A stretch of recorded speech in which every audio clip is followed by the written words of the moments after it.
अगर ऐसी समझदार बहुएं हर घर में हुई तो घर स्वर्ग बन जाता है।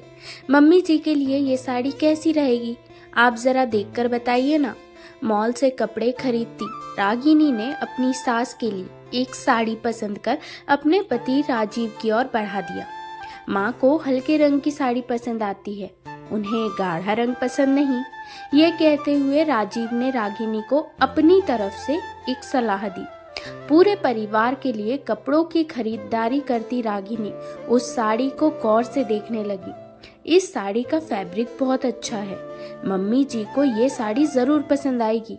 ये कहते हुए अपने हाथ में उठाई और उस साड़ी पर हल्के हाथ फेरती रागिनी मुस्कुराई। ठीक है, ले लो। राजीव ने भी सहमति जता दी, लेकिन साड़ी पर लगे टैग पर उस साड़ी की कीमत देख राजीव चौंक गया। इतनी महंगी साड़ी माँ के लिए? महंगी कहाँ है, मात्र 5,000 की तो है। और वैसे भी इस मॉल में डिस्काउंट बहुत रहता है, आप चिंता न करें श्रीमान। राजीव के चेहरे के भाव देख रागिनी मुस्कुराई, लेकिन फिर भी राजीव को उस साड़ी की कीमत बहुत ज्यादा लग रही थी। लेकिन रागिनी ने वो साड़ी कार्ट में रख ली और घर के अन्य सदस्यों के लिए भी कपड़े पसंद करने लगी। असल में रागिनी एक संयुक्त परिवार की सबसे छोटी बहू थी और अभी अभी उसकी नई जॉब लगी थी, इसलिए वो अपनी पहली तनख्वाह से अपने परिवार के सभी सदस्यों के लिए अपनी खुशी के कपड़े खरीदकर उन्हें उपहार स्वरूप देना चाहती थी। अपनी पत्नी की इच्छा में राजीव ने भी खुशी खुशी सहमति जताई थी, लेकिन अभी अभी रागिनी द्वारा खरीदे जा रहे साड़ी की कीमत देख उसका मन विचलित हो रहा था। परिवार के सदस्यों के लिए इतनी मार्केटिंग खुद कभी न करने वाला राजीव रागिनी द्वारा खरीदे जा रहे कपड़ों की कीमत बहुत ज्यादा लग रही थी।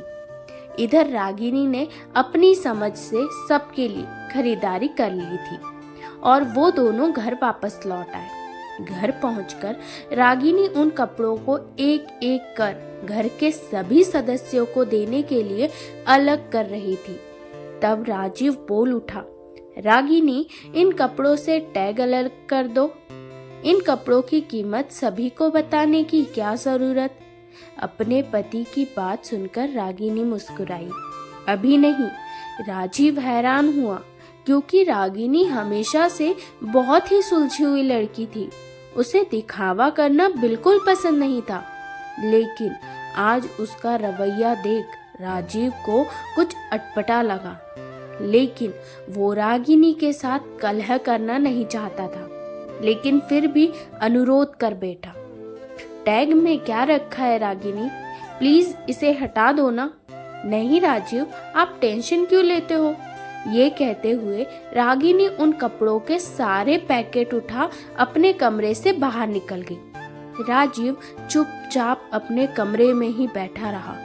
वो मन ही मन सोच रहा था कि किसी और के कपड़ों से ना सही, लेकिन रागिनी को कम से कम पिताजी के बूशर्ट से टैग हटा देना चाहिए था। इसी उधेड़-बुन में पड़ा राजीव अपने कमरे से बाहर नहीं गया, लेकिन थोड़ी देर में ही रागिनी को ढूंढती राजीव की माँ यानी रागिनी की सास रत्ना जी उसके कमरे में आ पहुंची। क्या ढूंढ रही हो माँ?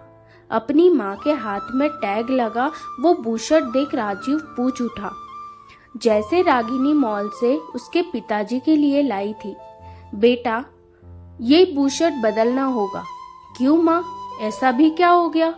अपनी माँ की बात सुनकर राजीव चौंक गया कि हो ना हो रागिनी के दिखावे के चक्कर में कुछ गड़बड़ जरूर हुआ होगा। तभी पिताजी ने माँ के हाथों वो बूशर्ट वापस भिजवा दिया है।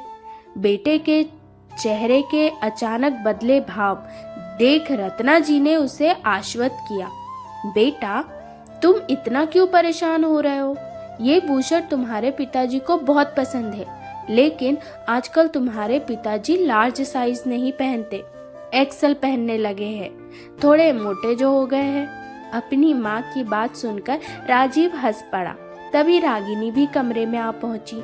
मम्मी जी, आप चिंता न करें, मैं कल ये बूशर्ट बदलकर एक्सेल साइज में ले आऊंगी। बेटा, इसे वापस करने में कोई दिक्कत तो नहीं होगी ना? रत्ना जी ने चिंता जताई। बिल्कुल नहीं मम्मी जी, इसलिए तो मैंने किसी के भी कपड़ों से टैग नहीं हटाया था। मुझे रंग और फैब्रिक पसंद करना तो आता है, लेकिन साइज में मुझसे अक्सर गलतियां हो जाती है। रागिनी के चेहरे पर मुस्कान थी और अपनी बहू की समझदारी देख रत्ना जी भी मुस्कुरा उठी।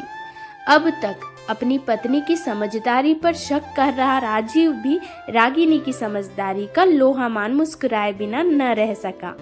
दोस्तों, अगर आपको कहानी पसंद आई है तो प्लीज कहानी को लाइक जरूर कीजिए। धन्यवाद।